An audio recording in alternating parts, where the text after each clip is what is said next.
Everyone, this is Preeti. Start करते हैं आज की क्लास। आज हम बात करने वाले हैं मटेरियल की कैटेगरीज के बारे में, है ना। हमारे पास मटेरियल्स होते हैं। अब ये मटेरियल्स किसी भी कैटेगरी में लाई कर सकते हैं। कैटेगरी मतलब ये हमारे पास मेटल्स की कैटेगरी में भी आ सकते हैं और नॉन मेटल्स की कैटेगरी में भी आ सकते हैं। ओके, अभी हम क्या करने वाले हैं, कैटेगरीज को डिफाइन करेंगे। कौन कौन सी कैटेगरीज आती है हमारे पास। अभी हम बात कर रहे हैं मैग्नेटिज्म की इस चैप्टर में। तो हम मैग्नेटिज्म को डिफाइन करने के लिए उसी बेस पर कुछ कैटेगरीज को डिफाइन कर रहे हैं। ओके, फर्स्ट कैटेगरी आ जाती है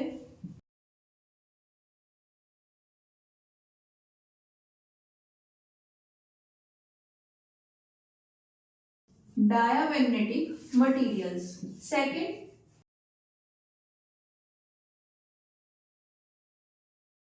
पैरामैग्नेटिक मटेरियल्स और थर्ड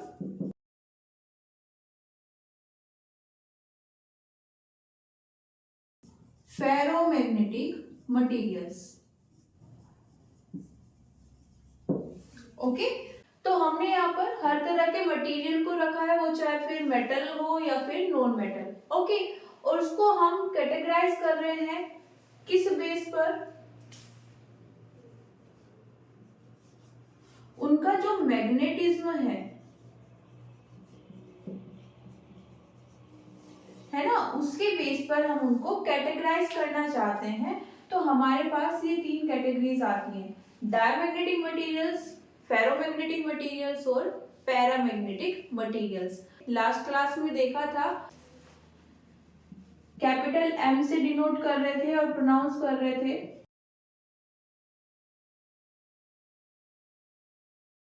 मैग्नेटाइजेशन, है ना। जिसके पास मैग्नेटाइजेशन जितना ज्यादा होगा उसमें मैग्नेटिज्म इतना ज्यादा आ जाएगा। ओके, और ये हमारे पास फॉर्मूला आता था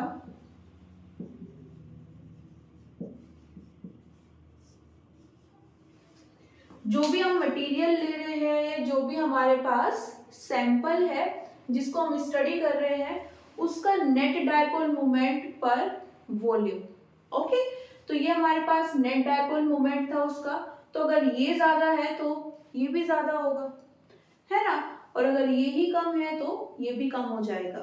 एक जीरो हुआ तो दूसरा भी जीरो हो जाएगा। ओके, तो इस रिलेशन को हम यहाँ पर यूज करने वाले हैं। स्पेसिफिकली हम इस फॉर्मूले की बात नहीं करेंगे, लेकिन ये डिपेंडेंसी याद रखना कि अगर हमें मैग्नेटिज्म ज्यादा चाहिए तो वहां पर नेट डायपोल मोमेंट होना चाहिए। वो जितना ज्यादा होगा मैग्नेटिज्म उतना ज्यादा आ जाएगा। मैग्नेटिज्म ज्यादा आने का मतलब वो मटेरियल उतना ज्यादा अच्छे से एक मैग्नेट की तरह बिहेव कर सकता है। ओके, या उतनी ज्यादा मैग्नेटिक फील्ड हमें प्रोवाइड कर सकता है कि हम उसको स्टडी कर पाए, ओके, ऑब्जर्व कर पाए, नेग्लेक्ट ना करें। ओके, तो स्टार्ट करते हैं अपनी फर्स्ट कैटेगरी से, डायामैग्नेटिक मटेरियल्स। डायामैग्नेटिक मटेरियल्स में फर्स्ट पॉइंट क्या हो जाएगा कि हमारे पास इन मटेरियल्स में जो नेट मैग्नेटिक मोमेंट होता है वो जीरो होता है।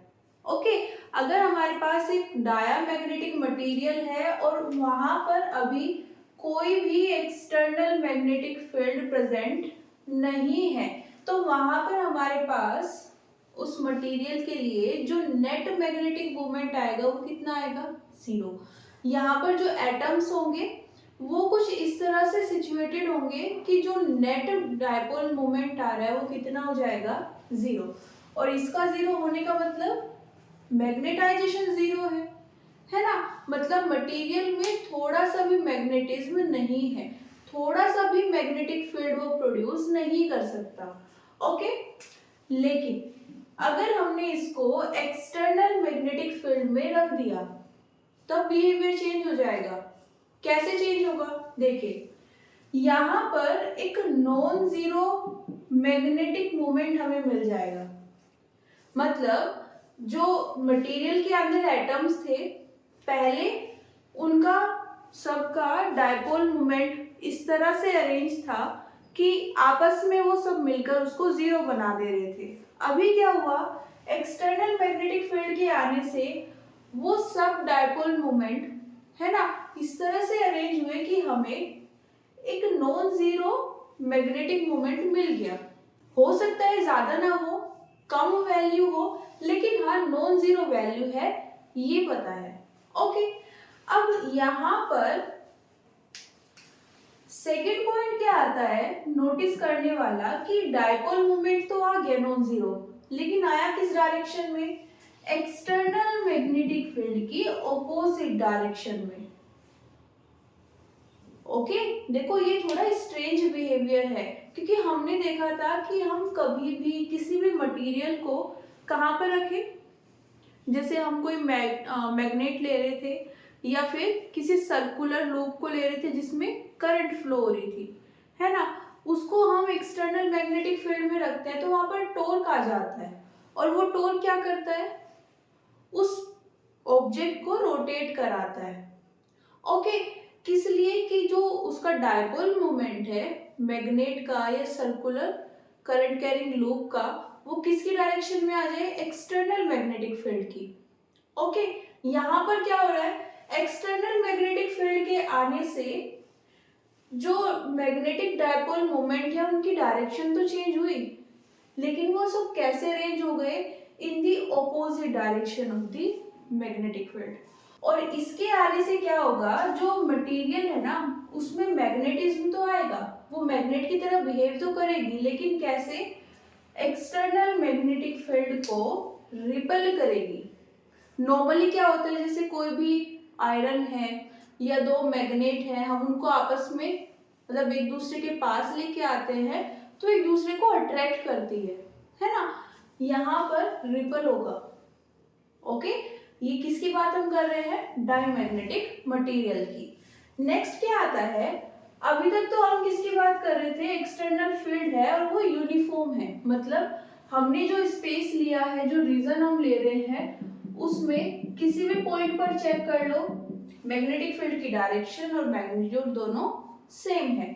यहाँ पर अगर हम नॉन यूनिफॉर्म मैग्नेटिक फील्ड ले लें और उसमें इस डायमैग्नेटिक मटेरियल को प्लेस कर दें, तो हमें थोड़ा सा और ज्यादा क्लियर व्यू मिल जाता है। कैसे, अगर हमारे पास सपोज इस रीजन में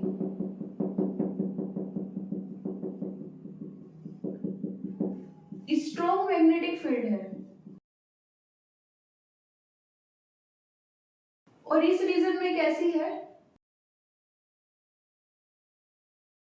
वीक, तो मटेरियल स्ट्रॉन्गर मैग्नेटिक फील्ड से वीक मैग्नेटिक फील्ड की साइड मूव करता है। यहां से तो हम सिर्फ इतना देख पाए कि अगर यूनिफॉर्म एक्सटर्नल मैग्नेटिक फील्ड है तो वहां पर मटेरियल उस फील्ड से दूर जाना चाहता है ना।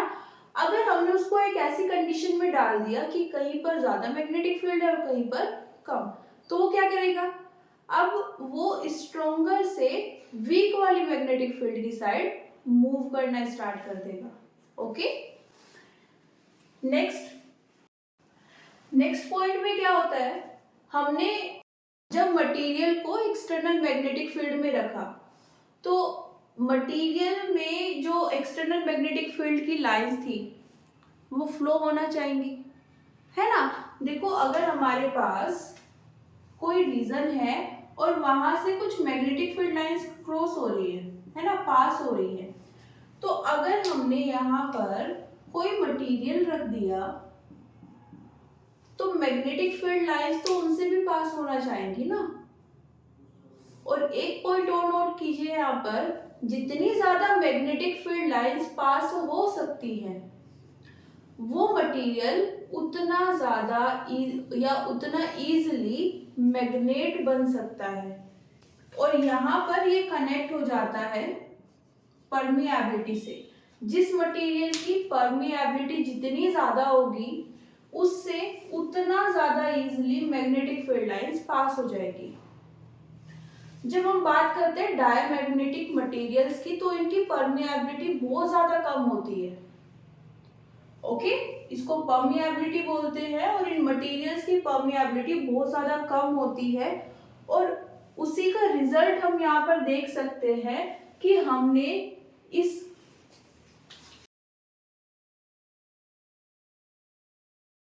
डायमैग्नेटिक मटेरियल को जब कहाँ पर रखते हैं एक्सटर्नल मैग्नेटिक फील्ड में, तो हमें क्या मिल रहा है, बहुत ज्यादा कम मैग्नेटिक फील्ड लाइंस उसको क्रॉस कर पा रही है। ओके, क्योंकि डायमैग्नेटिक मटेरियल्स का बिहेवियर कैसा है कि वो रिपेल करना चाहता है, वो अपने आप को मैग्नेटिक फील्ड से, उसकी मैग्नेटिक फील्ड लाइन से दूर ले जाना चाहता है, तो वो उनको खुद से पास भी नहीं होने देगा। ओके, और इसीलिए इसकी जो परमिएबिलिटी होती है ना इन मटेरियल्स की, वो ज्यादा कम होती है। ओके, नेक्स्ट हमारे पास कुछ डायमैग्नेटिक मटेरियल्स कौन कौन से आ जाएंगे, bismuth, copper, silicon, lead, PB से डिनोट करते हैं। वाटर भी एक डाई मैग्नेटिक मटेरियल की तरह एक्ट करता है। ओके, NaCl का सॉल्यूशन, सोडियम क्लोराइड और नाइट्रोजन, लेकिन कहाँ पर, एसटीपी पर। एसटीपी क्या होता है, स्टैंडर्ड टेम्परेचर प्रेशर।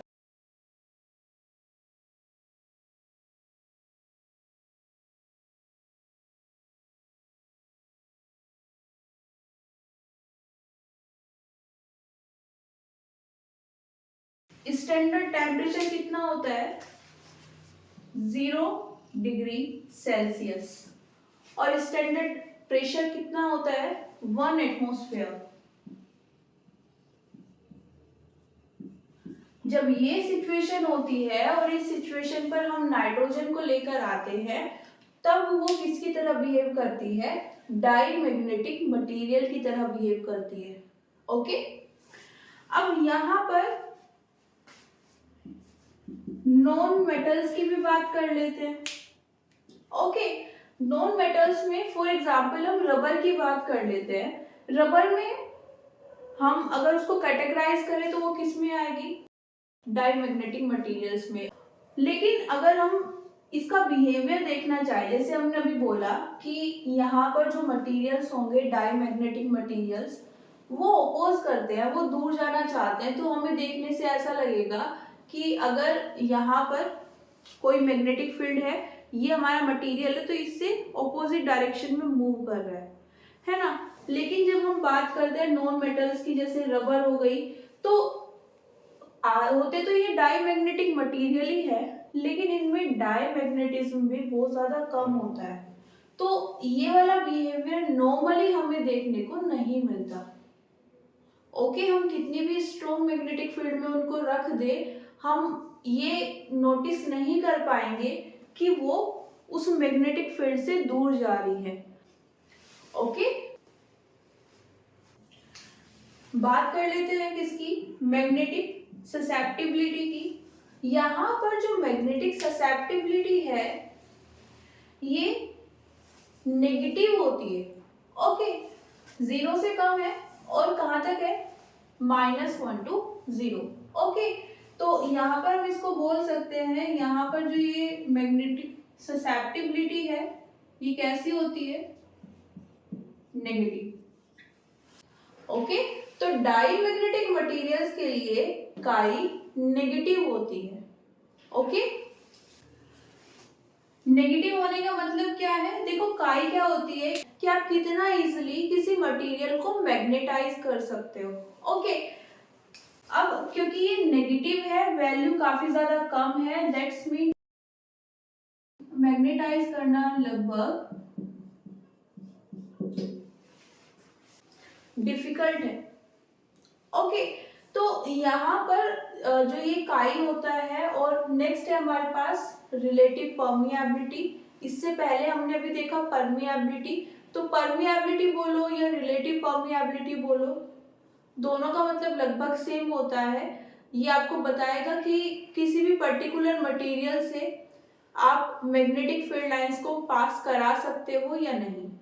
ओके, और ये काई क्या बता रही है कि उस मटेरियल पर एक्सटर्नल मैग्नेटिक फील्ड का कोई इफेक्ट हो सकता है कि नहीं। ओके, उसकी जो डायपोल है उनकी डायरेक्शन चेंज हो सकती है कि नहीं। ओके, हो सकती है तो किस ऑर्डर तक हो सकती है। तो ठीक है, हो जाएगी। जैसे हमने भी बात की कि एक्सटर्नल मैग्नेटिक फील्ड में net dipole moment non zero हो जाएगा। ओके, अगर पहले जीरो था तो हो सकता है अब 0.5 हो जाए। ओके, तो मैग्नेटाइज करना काफी ज्यादा डिफिकल्ट होता है। मैग्नेटिक मटेरियल्स को अगर कर भी दे तो भी वो कैसे होते हैं magnetise, in the opposite direction में। ओके, मैग्नेटिक फील्ड से अपोज होना चाहते हैं। ओके, नेक्स्ट हमारे पास है यहाँ पर रिलेटिव परमियाबिलिटी। रिलेटिव परमियाबिलिटी 0 से 1 के बीच में आती है। हमने बात की थी परमियाबिलिटी की। डाईमैग्नेटिक मटेरियल्स की जो परमियाबिलिटी होती है वो काफी ज्यादा कम होती है। अब ये रिलेटिव परमियाबिलिटी कहाँ से आई, देखो हमारे पास एग्जैक्ट फॉर्मूला होता है ये।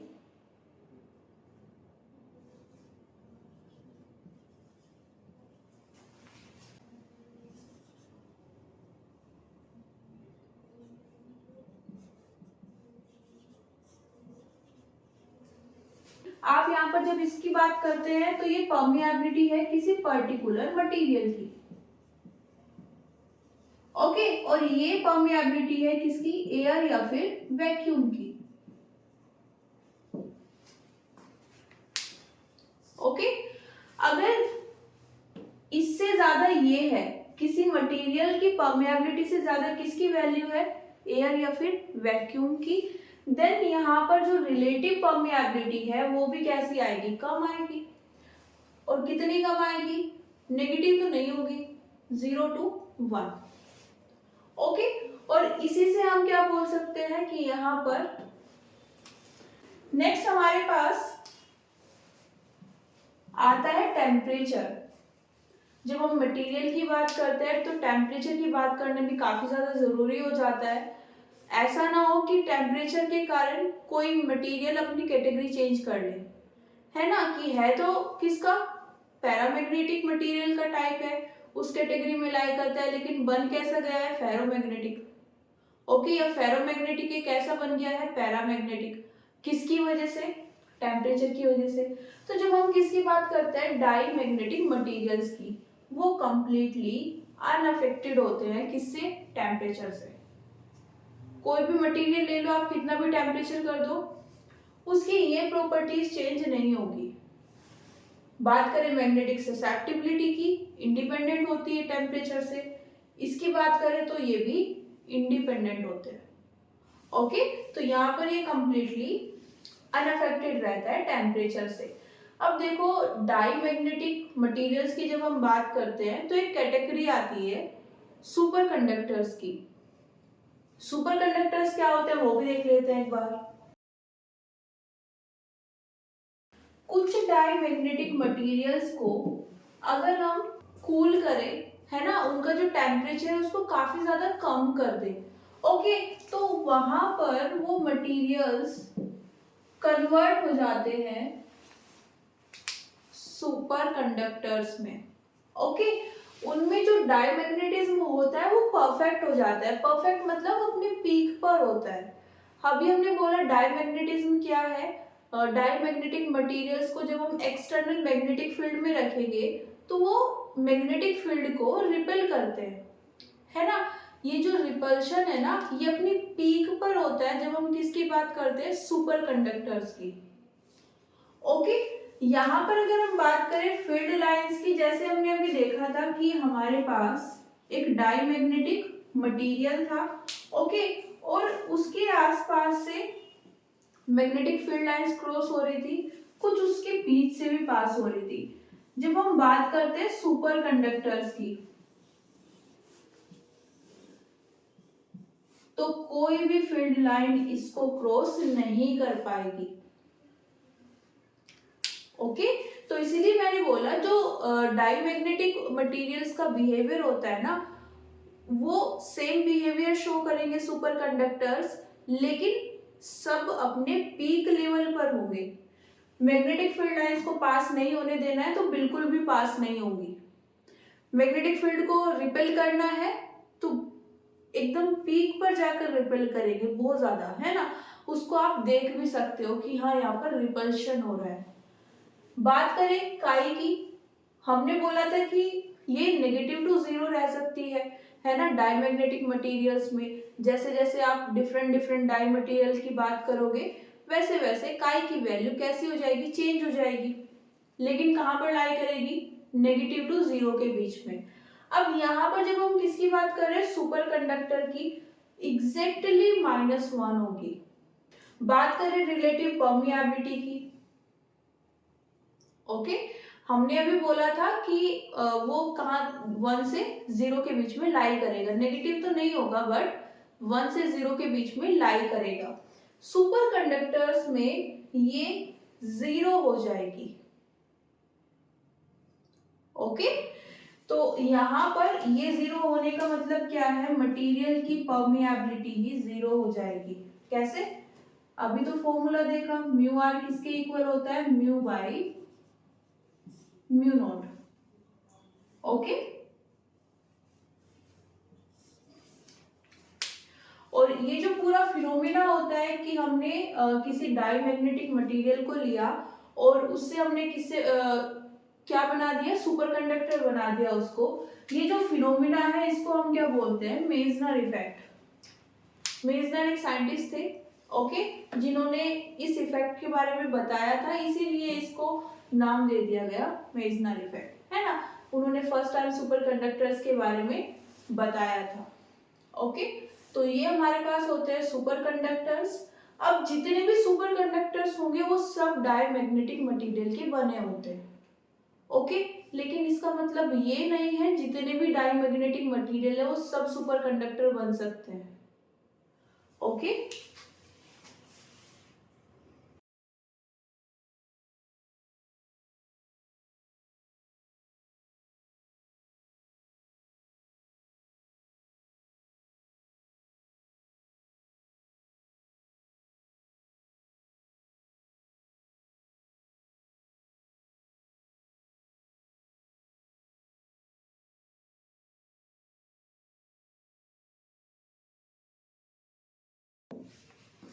जितने भी सुपर कंडक्टर्स हमारे पास आएंगे जिनको हम as a superconductor treat कर सकते हैं वो सब क्या रहे होंगे, पहले डायमैग्नेटिक मटेरियल। लेकिन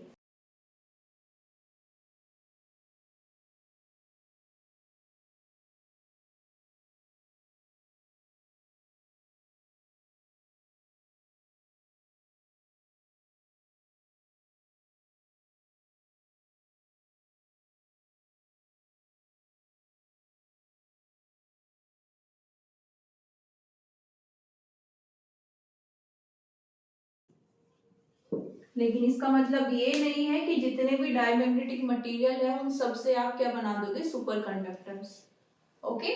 तो इसको नोट कर लीजिए। उसके बाद चलते हैं अपने नेक्स्ट कैटेगरी पर, कौन सी, पैरामैग्नेटिक मटेरियल्स। पैरामैग्नेटिक मटेरियल्स में क्या होगा, अगेन अगर हमारे पास एक्सटर्नल मैग्नेटिक फील्ड नहीं है ना, अब्सेंट है, तब हमारे पास जो नेट मैग्नेटिक मोमेंट आएगा वो भी कितना होगा, 0, ओके। तो ये तो प्रॉपर्टी वैसी होगी जैसे किसकी थी, डायमैग्नेटिक मटेरियल्स की। अगर एक्सटर्नल मैग्नेटिक फील्ड है तो नहीं है तो यहाँ पर कोई नेट डायपोल मोमेंट नहीं होगा, वो एग्जैक्टली 0 आएगा।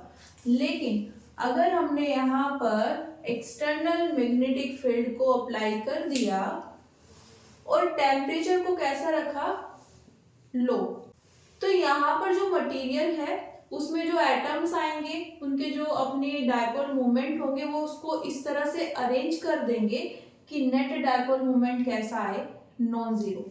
लेकिन यहाँ पर जो इनकी डायरेक्शन आएगी वो किसकी डायरेक्शन होगी, एक्सटर्नल मैग्नेटिक फील्ड की, ओके। तो अभी तक तो सब कुछ सेम चल रहा था, जैसा डायमैग्नेटिक में था वैसा ही पैरामैग्नेटिक में।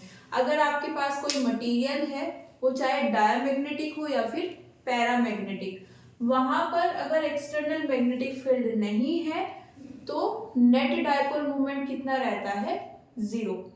मटेरियल में जितने भी चाहे एटम्स हैं, सबका जो मैग्नेटिक मोमेंट है वो इस तरह से अरेंज है, नेट डायपोल मोमेंट 0 है। तो सीधी सी बात है, मैग्नेटिज्म भी कितना है, 0। बात करें प्रेजेंस ऑफ मैग्नेटिक फील्ड की, तो मैग्नेटिक फील्ड के आने से दोनों में ही यहाँ पर नेट डायपोल हमें मिल जाता है, पैरामैग्नेटिक में भी और डायमैग्नेटिक में भी। लेकिन यहाँ पर जो इस non zero magnetic dipole moment की डायरेक्शन होगी वो सेम होती है, किसकी डायरेक्शन की, एक्सटर्नल मैग्नेटिक फील्ड की। तो इस बार यहाँ पर कोई भी रिपल्शन नहीं होगा, कोई भी ओपोजिशन नहीं है। ओके, मटेरियल अट्रैक्ट होगा किसकी वजह से, मैग्नेटिक फील्ड की वजह से। ओके, जो भी सपोज ये किसकी डायरेक्शन है, मैग्नेटिक फील्ड की। ओके, और यहाँ पर ये मटेरियल है, इसमें हमारे पास क्या आ गया है, net dipole moment non zero है। ओके, इसकी डायरेक्शन भी कौन सी होगी, वही जो मैग्नेटिक फील्ड की है। ओके, तो इस बार यहाँ पर ये मैग्नेटिक फील्ड इसको अट्रैक्ट करेगी अपनी साइड, है ना। अगर हमारे पास सोर्स यहाँ पर है तो मटेरियल इस सोर्स की साइड मूव करना स्टार्ट कर देगा। मैग्नेटिक फील्ड का सोर्स यहाँ पर रखा हुआ है, ये मटेरियल इसकी साइड मूव करना स्टार्ट कर देगा। क्यों? क्योंकि मैग्नेटिक फील्ड उसको अपनी साइड अट्रैक्ट करेगी। ओके, नेक्स्ट यहाँ पर अगर हम क्या लें, नॉन यूनिफॉर्म मैग्नेटिक फील्ड ले लें, है ना, थोड़ा सा और क्लियर व्यू हमें देखना है। तो इस बार क्या होगा, जो मटेरियल है वो वीक मैग्नेटिक फील्ड से स्ट्रॉन्ग मैग्नेटिक फील्ड में जाना स्टार्ट हो जाएगा। ओके, तो यहाँ पर अब जो बिहेवियर आ रहा है ना निकल के पैरामैग्नेटिक मटेरियल्स का, वो एकदम ऑपोजिट है किसके, डायमैग्नेटिक मटेरियल्स के। ओके, यहाँ पर अगर हम बात करें फील्ड लाइंस की, हमारे पास ये एक मटेरियल है, ओके, पैरामैग्नेटिक मटेरियल। बात करें फील्ड लाइंस की,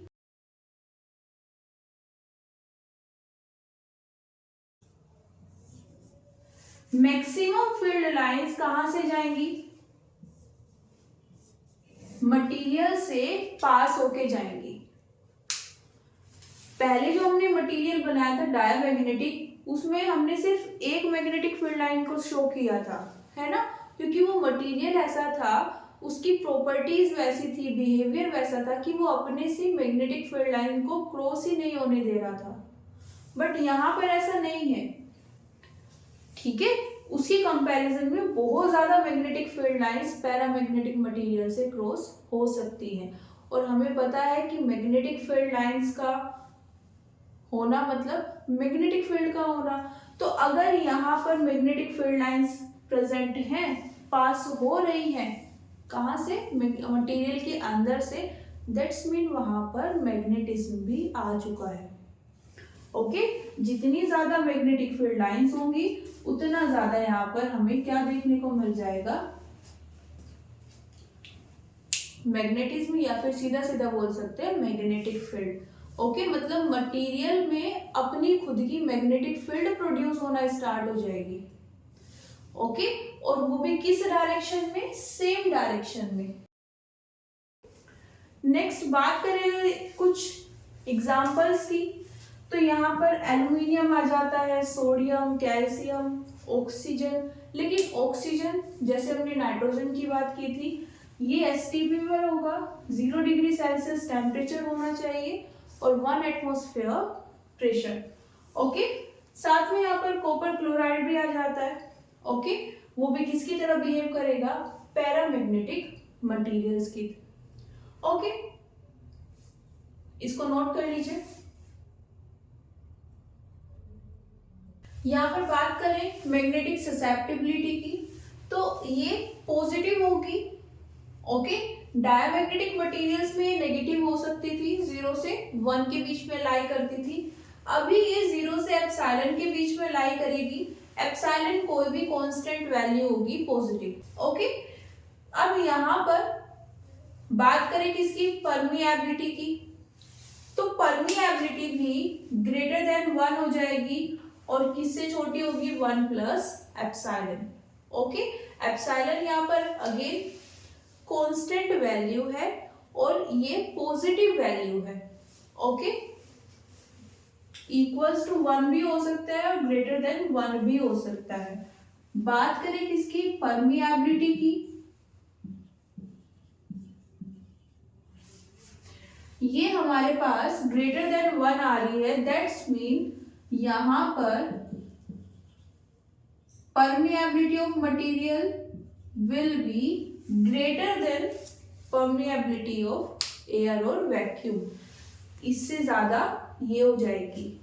ओके, अब अगर हम बात करें किसकी, टेम्परेचर की, तो देखो अगर हम किसी भी मटेरियल की हम बात कर रहे हैं, वो हमें कैसा बिहेवियर शो कर रहा है, पैरामैग्नेटिक। ओके, तो वहां पर उस अगर हम बिहेवियर को और ज्यादा इंक्रीज करना चाहते हैं, है ना, स्ट्रॉन्ग बिहेवियर अगर हम देखना चाहते हैं, तो हम दो तरह से उसको इंक्रीज कर सकते हैं। पहला, जो हमने एक्सटर्नल मैग्नेटिक फील्ड अप्लाई की है उसको स्ट्रॉन्ग कर दो। पहले 5 टेस्ला थी तो अब 15 कर दो या 50 कर दो। ओके, तो उसको इंक्रीज करके आप उस बिहेवियर को स्ट्रॉन्ग कर सकते हो। पहले जो अट्रैक्शन आपको दिख रहा था वो हो सकता है अब और ज्यादा क्लियरली आपको दिख जाए। ओके, दूसरा क्या तरीका है कि जो टेम्परेचर है ना मटेरियल का, उसको कम करना स्टार्ट कर दो। टेम्परेचर जितना ज्यादा कम होगा वहां पर ये बिहेवियर आपको उतना ज्यादा क्लियरली दिख जाएगा। क्योंकि होता क्या है, अगर टेम्परेचर काफी ज्यादा हुआ ना, तो जो मटेरियल है उसके अंदर जो डायपोल मोमेंट है एटम्स के, उनकी डायरेक्शन चेंज होने लगती है। तो टेम्परेचर के इंक्रीज होने से उन एटम्स के पास एनर्जी आएगी। ओके, वो मूव करना स्टार्ट कर देंगे। हो सकता है पहले भी मूव कर रहे हो, बट अगर टेम्परेचर बढ़ता जा रहा है तो वो मूवमेंट भी इंक्रीज होती जाएगी। रिजल्ट क्या होगा, जो डायपोल मूवमेंट है उनकी डायरेक्शन चेंज होने लगेगी। हो सकता है कि नेट डायपोल मूवमेंट अब डिक्रीज होने लगे, है ना, क्योंकि देखो हमें नॉन जीरो डायपोल मूवमेंट कब मिल सकता है या बहुत ज्यादा स्ट्रॉन्ग डायपोल मूवमेंट कब मिल सकता है, जब ज्यादा से ज्यादा डायपोल मूवमेंट की डायरेक्शन सेम आए। सपोज हमारे पास ये डायपोल मूवमेंट की डायरेक्शंस हैं डिफरेंट डिफरेंट एटम्स के लिए।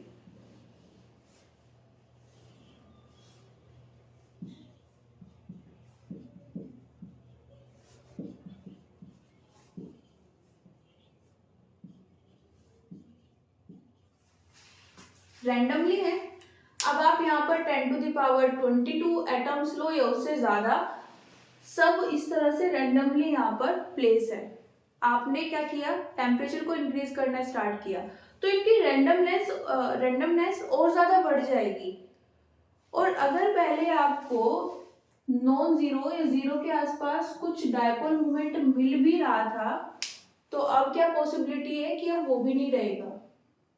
ओके, तो हमें क्या चाहिए, ज्यादा से ज्यादा एटम्स के डायपोल मूवमेंट सेम डायरेक्शन में आए। एग्जैक्टली सेम ना हो, अप्रोक्सीमेटली सेम आ जाए,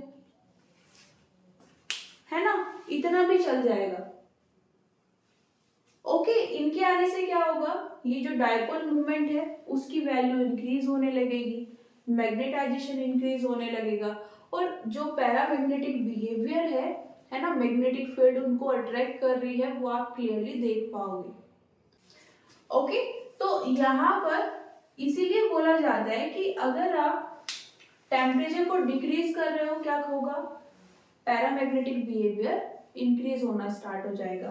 ओके, और अगर सीधा सीधा डिपेंडेंसी वो पूछ ले तो सीधा सीधा बोल सकते हो कि अगर यहाँ पर टेम्परेचर इंक्रीज हुआ तो पैरामैग्नेटिक बिहेवियर वीक हो जाएगा। और वीक होने के पीछे का रीजन क्या है, यही रैंडमनेस।